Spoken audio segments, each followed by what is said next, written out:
Okay, good morning, everybody. Good morning. It's Sunday. Hope everybody's having a glorious weekend. Or not right there. Today, we're finishing the topic of religious leaders question Jesus about the resurrection. There's a third part of the three-part parallel. This is in Luke chapter 20, starting at verse 27. Then Jesus was approached by some Sadducees, religious leaders who say there is no resurrection from the dead.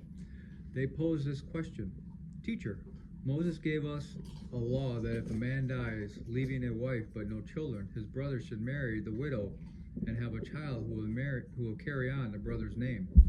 Well, suppose there were 7 brothers. The oldest one married and then died without children. So the second brother married the widow, but he also died. Then the third brother married her. This continued with all 7 of them who died without children. Finally, the woman also died. So tell us, whose wife will she be in the resurrection? For all 7 were married to her. Jesus replied, Marriage is for people here on earth, but in the age to come, those worthy of being raised from the dead will neither marry nor be given in marriage, and they will never die again. In this respect, they will be like angels. They are children of God and children of the resurrection. But now, as to whether the dead will be raised, even Moses proved this when he wrote about the burning bush. Long after Abraham, Isaac, and Jacob had died, he referred to the Lord as the God of Abraham, the God of Isaac, and the God of Jacob. So he is the God of the living, not the dead, for they are all alive to him. Well said, teacher, remarked some of the teachers of religious law who were standing there, and then no one dared to ask him any more questions. Now the commentary for Luke. The Sadducees, a group of conservative religious leaders, honored only the Pentateuch, Genesis through Deuteronomy, as scripture. They also did not believe in a resurrection of the dead because they could find no mention of it in those books. The Sadducees decided to try their hand at tricking Jesus, so they brought him a question that they probably had used successfully to stump the Pharisees.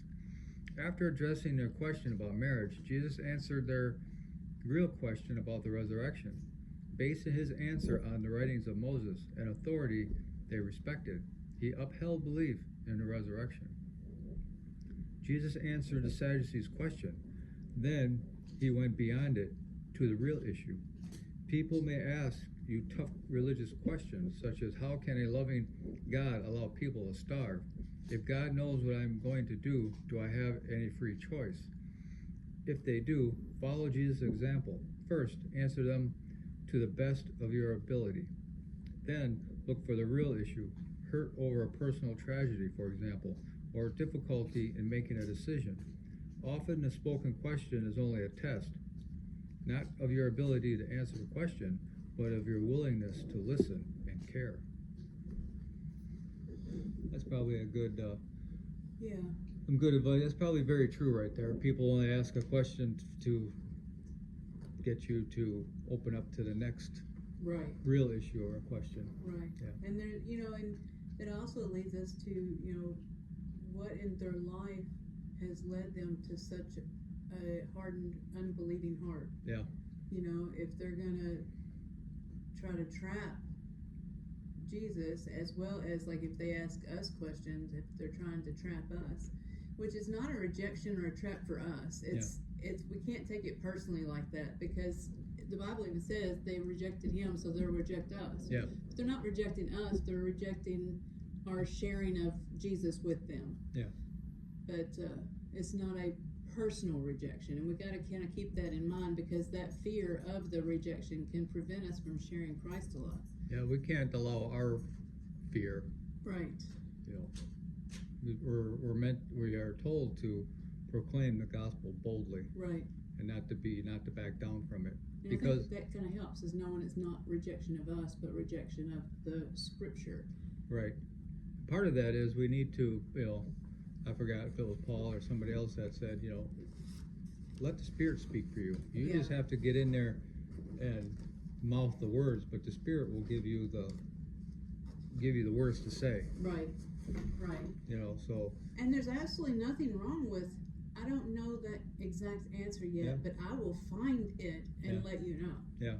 You know, get back with them. Mhm. Make sure you have their contact information and look it up and study it and pray on it. And It'd probably be best for both of you, at least, because that's probably something, you know, you've never heard before, and it would do you both good to Right. study it.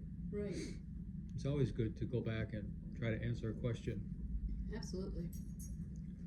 Okay, that's all we have for today. Hope everybody has a glorious day. Talk to you later.